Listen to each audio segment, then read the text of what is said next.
Hello everybody, welcome to the day 70 summary of this new company run. As you can see I've got a little overlay here which has got the tasks that you need to do on a typical run of full clear. I feel like you should clear the desert by day 40, as much as you can, get as many camps done as you can before nomads get dodge. Then you want to go north and get barbarian javelins, which I've got loads of. Then you want to go back down south and get some guns, which I've got, a couple of guns. And a sword lancers, hopefully. Want to buy a two-handed hammer at some point, which I've got. The two-handed hammer is for killing the lawkeeper in the Great Library, but Sunken Library legendary location.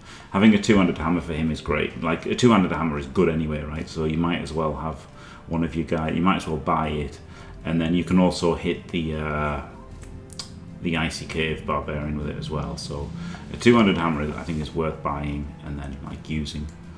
And then obviously you've got the ambitions, the 4 undead camps, the 4 orc camps and the 4 gobo camps. You want to get those 3 trinkets. I've got the undead one.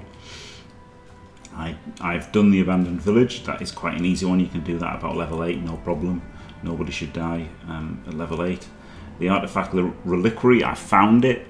I could do it at level 8 with really bad weapons, but 1 or 2 would die. I think if I had good weapons, even at level 8, I think with good weapons it would be a lot easier. So if I'd found some orc axes earlier, or chosen axes, I think that would be pretty easy. You've got to find the Icy Cave and then the Idjarok. You've got to find the Witch Hut. You've got to find the Kraken. That's pretty important to find so that you can then find the hides, so you want to find the Kraken before you start fighting too many unhalts, so that when you get the hides you can take them to the Kraken. You need ashes for the Kraken as well, so what I do is, even if I'm capable of beating camps of Necrosavants, I don't like to do it. So there's one there, and we got a rumour that this has got armour in, so we're definitely going to keep this one, or this one actually. There's another one, so there's two ones to hit once we find the Kraken to get the ashes, so that's good. Watermill, found the watermill randomly. It's here, which is really far away. I think that's like the furthest watermill that I've ever seen. Goblin City, haven't found. And then obviously we've got to do the 5 camps for the Goblin City, so hopefully we can find the Goblin City before we get the Goblin ambition. We can kill 2 birds with 1 stone. The library has been found down there. Randomly found the monolith as well up here, so that was nice. So there you go. So there's those tasks on a run. We've got 12 grand, plenty of money, plenty of provisions, plenty of tools, plenty of ammo, full medical supplies. The retinue needs 2250 and we're on 1700, so a bit of a ways to go to get the last guy there. The obituary is just the same, the dimmies have died. And then we've got the team. So we've got, lots of axes here, 5 axes. We would like a 6th one. So at the moment we've got like the basic ones. These are for against Ancient Dead. You want to swap in double axes on all of your ranged guys. So, done okay there. I've got loads of nets. I've got to try and use them in the harder fights to make those go smoother. I'm really bad at just hoarding them and not using them. This for attacking at night is quite good. Reserve helmets is good in case they get injured. Reserve body armors in case they get damaged. The 3-headed flail is only coming in for special occasions now, because Faimir has found a berserk chain, which is incredible. So yeah, very happy about that. And yeah, can have a look at the bros. Hargrim is the nimble tank. He's not getting used as much now. He is going to come in for like the hard fights versus like barbarians and stuff, right? So he can tank. He's got bags and belts, so he can just take a bit of damage on one shield, then switch to another, then switch to another. Rotate his shields out so he never gets a shield broken, and he'll be fine. Sith Trooper is also being kind of abandoned, even though he's level 9. His attack is really low still. Also, if you look at these, I realised I messed up and I took Underdog. Because, I used to play differently and worsely. And Underdog's nice that it's right there on level 6 before you get level 7. And I realised later, as I played more, it was a bad decision. But because I hadn't played for like a year, I just took it automatically kind of So yeah, he shouldn't have had underdog. Actually, backstab would be better because it fixes bad attack, right? You can position so your guys aren't attacked that much. So underdog, you can just play better and not need underdog. I'd still take it as like level 11 or whatever because it's more MDef and that's good. But I feel like offense is more important, right? If you miss everything and you can't kill stuff, then you get attacked, and I don't want to get attacked. So not getting attacked is better than having MDef, right? Dementor's been left behind a bit, level 5. He doesn't have many skills and stuff, and yeah, he's not fielded much.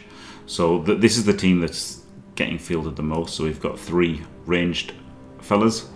We've got Samage here, who isn't terrible. Got the experience training because I've got loads of money now, so we're just trying to get people leveled up, get caught up to the other ones. Hasn't even got Berserk yet. Steve, on the other hand, does have Berserk and has Crossbow Mastery. I decided to do that. I gave up the Gifted to get Crossbow Mastery because I got 2 guns, so I thought I can just have a double gunner. Seems okay, like his stats are pretty good. Plus he's got Determined, so his stats are actually really quite good. So yeah, double gunner's a fine thing to have. I don't know.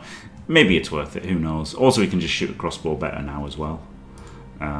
Salakas here, probably he does need Gifted, right? Because he's only getting to 81 ranged attack otherwise. Same as Samage, they're only getting to 81, so they probably need the Gifted.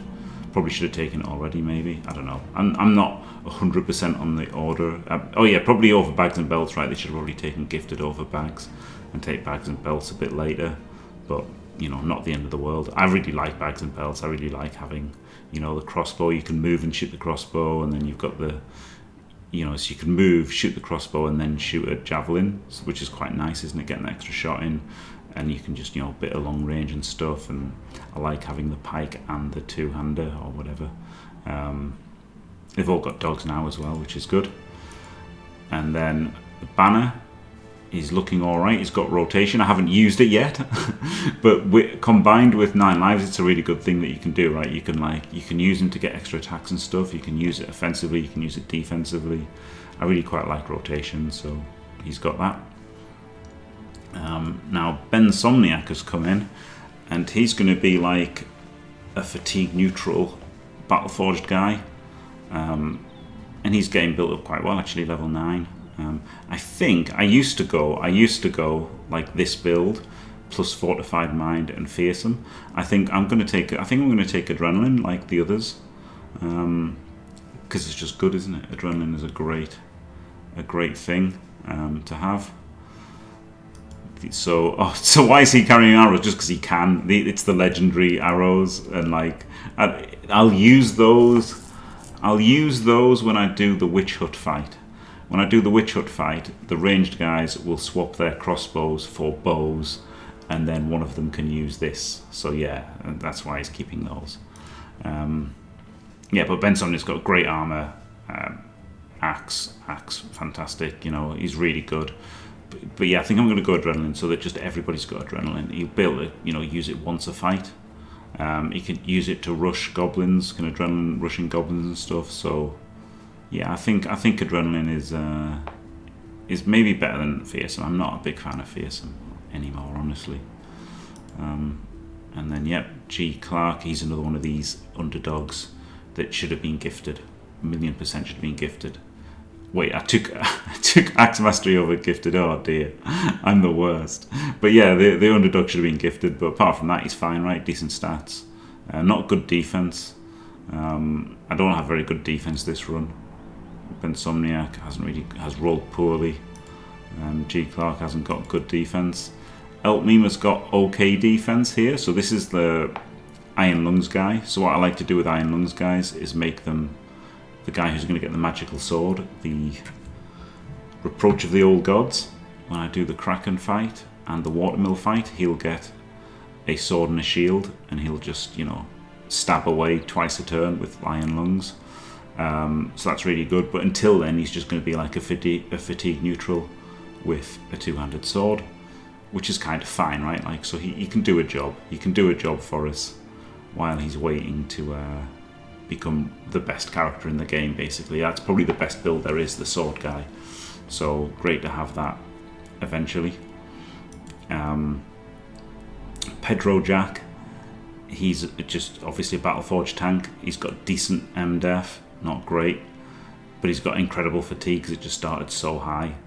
Good resolve, incredible HP. So yeah, he's actually a pretty good tank. I just wish he'd started with a higher base MDef, and maybe, you know, a star in fatigue, or a star in resolve. But yeah, pretty good tank, honestly. Fimir is incredible. He's the two-handed flail dude who will eventually get Killing Frenzy on his last level, and he'll get the legendary flail and just annihilate everything. That's the plan. You know, I could have already got it right. I could have just, you know, taken the risk, but I don't think in Iron Man runs I'd take the risk of people dying. I don't like that.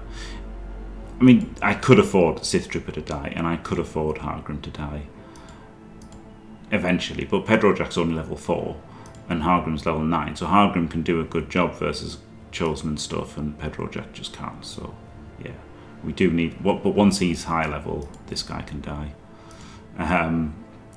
Distorter's got quite good attack and stuff. He's kind of fine, and he's the only one that didn't take Underdog, so well done him.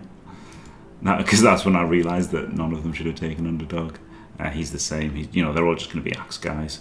I probably should have made one of them a cleaver guy, but I didn't. It's not the end of the world though, is it? And yeah, he's the same. So yeah, there you go. Fimir is the star guy, 94 battles, 133 kills, pretty good.